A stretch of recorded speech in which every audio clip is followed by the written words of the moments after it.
Hello friend, welcome back to my channel. আজকে আমি আপনাদের সাথে শেয়ার করব আমি কিভাবে আমার গোপালের জন্মদিনটা সেলিব্রেট করলাম।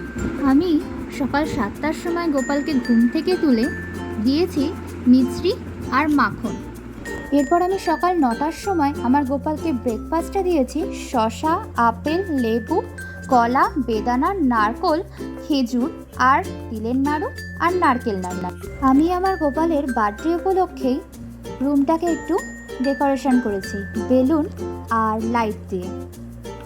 বার্থডে স্পেশাল লাঞ্চে আমি গোপালকে দিয়েছি সাদা ভাত, পোলাও, শাক ভাজা, আলু ভাজা, ঢ্যাঁড়স ভাজা, বরবটি ভাজা, নারকোল ভাজা, পাঁপড় ভাজা আর ডাল, ফুলকপির রোস্ট, ধোকার ডালনা, পনির, পায়েস, চাটনি, মিষ্টি, দই।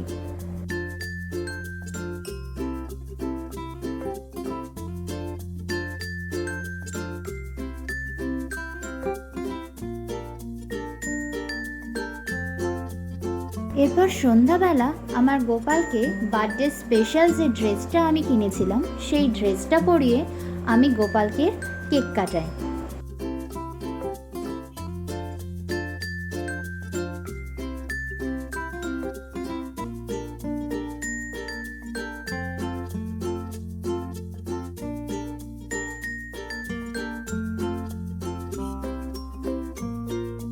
এরপর ডিনারে আমি গোপালকে দিয়েছি তালের লুচি, ছানার লুচি, তিলের নাড়ু, নারকেল সন্দেশ, তালের বড়া, স্পেশাল নুনি, আরও 10 রকমের মিষ্টি, আলুর দম, মালপোয়া, আলু ভাজা, পটল ভাজা, বেগুন ভাজা, কুমড়ো ভাজা আর কাঁকরোল ভাজা, আর ছিল গাজরের হালুয়া, তালের ক্ষীর, সিমাই, দুধ, বিস্কিট, কেক, চকলেট, টফি আর কোল্ড ড্রিঙ্কস।